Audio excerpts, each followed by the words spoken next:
నమస్కారం. గోపాల్ సాముద్రికం అరచేయి పరిశీలనలో ఈ క్షేత్రాన్ని మనం అరచేయిని పరిశీలించే విభాగాల్లో వేళ్ళు, పరిమితి, గురువేలు గురించి మనం గురువేలు యొక్క పరిమితి గురించి గత ఎపిసోడ్లో తెలుసుకున్నాం. ఇప్పుడు శనివేలు యొక్క పరిమితి గురించి తెలుసుకుందాం. శనివేలు అంటే మధ్యవేలు. సాధారణంగా ఈ మధ్యవేలు ప్రతి ఒక్కరికి కూడా పొడవుగానే ఉంటుంది మిగిలిన వేళ్ళ కంటే. అంటే మధ్యవేలుకి అటు ఇటు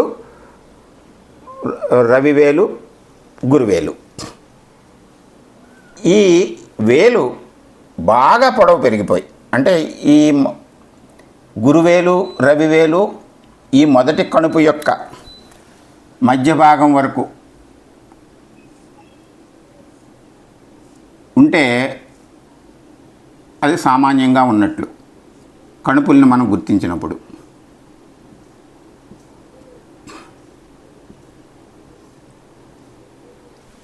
మధ్య వరకు ఉంటాయి. ఇలా కాకుండా ఈ వేలు బాగా పొడవు విస్తరించిందనుకోండి, వీరు ఏ విషయమైనా సరే స్వయం కృషితోటి తమంతట తాము అధ్యయనం చేస్తూ అభివృద్ధిలోకి వస్తారు.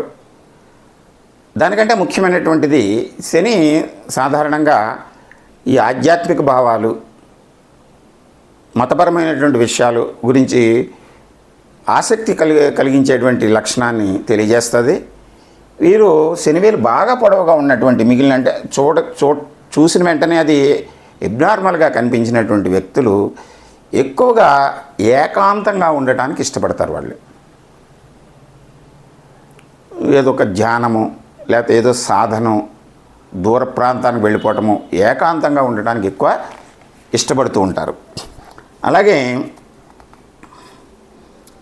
ఈ శనివేలు, రవివేలు కొంతమందిలో సమానంగా ఉందనుకోండి, ఈక్వల్ పొడవు, అంటే కొద్దిగా దిగినట్లు.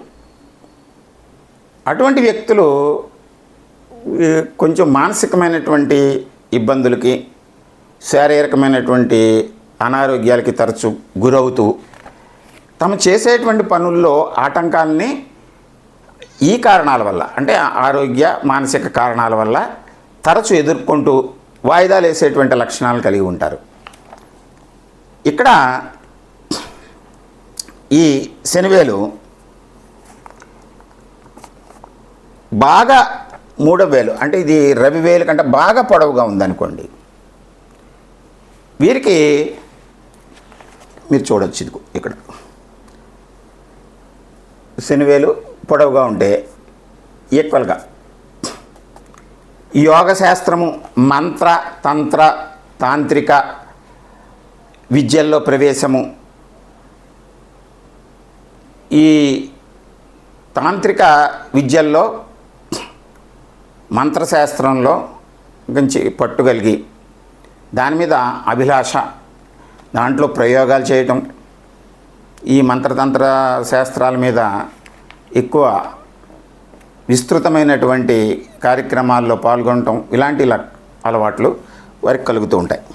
అయితే ఈ మూడవ వేలు, అంటే ఈ రెండు, ఇది మూడవ వేలు అంటున్నాం, 1, 2, 3, ఈ రెండు సమానంగా ఉన్నాయనుకోండి, కొన్ని సందర్భాల్లో ఉండేటువంటి వాళ్ళకి ఇలాగ సమానంగా ఉండేటువంటికి ఈ వీరికి జోదమునందు కూడా ఆసక్తి ఉంటుంది. జోదం అంటే మీరు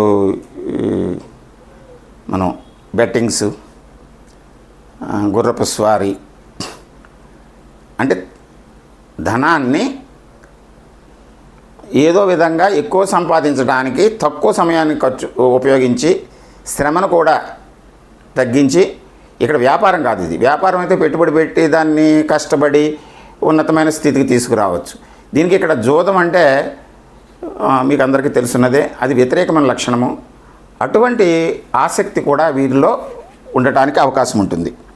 ఇక్కడ దీనికంటే తక్కువ అయిపోతాయి, అంటే ఈ రవివేలు కంటే తక్కువ ఉంటే, పొడవు తక్కువ ఉంటే, రవివేలు కంటే పొడవు తక్కువ ఉండేటువంటి వాళ్ళు ఈ ఏ విషయాన్నైనా సరే వెంటనే చేయాలనేటువంటి కోరిక, ముందు వెనుకలు ఆలోచించకుండా దీంతో ఈక్వల్గా దీనికంటే తక్కువైనప్పుడు ఇదిగో ముందు వెనుకలు ఆలోచించకుండా ఈ సాహస కృత్యాల్లో ప్రవేశిస్తూ కొన్ని ప్రమాదాలను కొని తెచ్చుకుంటారు. ఇది చూడొచ్చు మీరు ఇక్కడ. ఇది పొడవుగా ఉంది, ఇది పొట్టిగా ఉంది.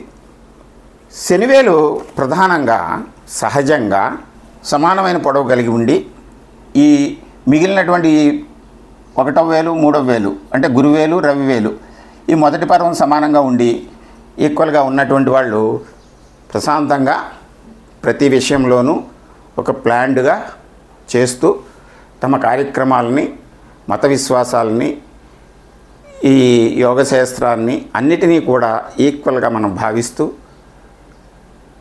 తమ జీవితాన్ని గడుపుకుంటూ ఉంటారు. ఈ వేళ పరిమితుల్లో మనం శనివేలికి ప్రధానంగా మనం దాని పొడవుని అంచనా వేయటంలో జాగ్రత్త వహించాలి. ఇక్కడ మీరు చూడొచ్చు శనివేలు ఇది సమానం పొడవు ఉంది. ఇక్కడికి వచ్చేసరికి ఈ గురువేలుతోటి ఈక్వల్గా ఉంది. ఇక్కడికి వచ్చేసరికి గురువేలు కంటే పొడవున్న రవివేలుతో ఈక్వల్గా ఉంది. ఇక్కడికి వచ్చేసరికి రవివేలు కంటే తక్కువ ఉంది. ఇలాగ మనకి సమాజంలో చాలామంది కనిపిస్తూ ఉంటారు. అంటే ఇది విలక్షణమైనటువంటిది ఇది శనివేలు. ఎందుకంటే అరచేతుల మధ్యలో ఉంటుంది, మిగిలిన అన్నిటికి ఇటు రెండు కేంద్ర స్థానంలో ఉంటుంది. మనం ఈ సౌర కుటుంబంలో గ్రహాలను కూడా మనం చూసినప్పుడు ఈ శని చాలా మనకు ఒక ప్రత్యేకమైనటువంటి లక్షణాన్ని కలిగి ఉంటుంది. ఈ శని వలయాలు అంటే శనికి ఇప్పటివరకు 24 వలయాలు ఉన్నాయని చుట్టూ, ఇంకా చాలా వలయాలు ఉన్నాయి. ఇది ఒక ప్రత్యేకమైనటువంటి గ్రహంగాను ప్రత్యేకమైనటువంటి శక్తి కలిగి ఉన్నట్లుగాను మనం చెప్తూ ఉంటాము. మన సాముద్రిక శాస్త్రంలో కూడా ఇక్కడ శని స్థానాన్ని సంపదకి కేంద్రంగా చెప్తాము. ఇది అదృష్టరేఖ శని స్థానాన్ని చేరాలని చెప్తాము. అందువల్ల ఈ శనివేలికి చాలా ప్రాధాన్యత ఉంది.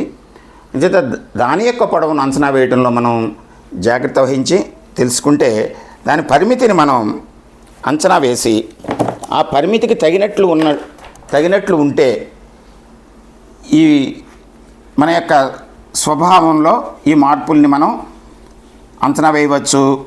ఏది ఏమైనా మనం ప్రకృతిలో భాగాలం కనుక మనకి ప్రకృతి నుంచి వచ్చేటువంటి భావాలు మనలో నిక్షిప్తమై ఏ విధంగా ఉన్నాయనేటువంటిది వ్యక్తం చేసేటువంటి ఈ గ్రహస్థానాలు, వేళ యొక్క ఈ పర్వాలు ఇవన్నీ కూడా మనం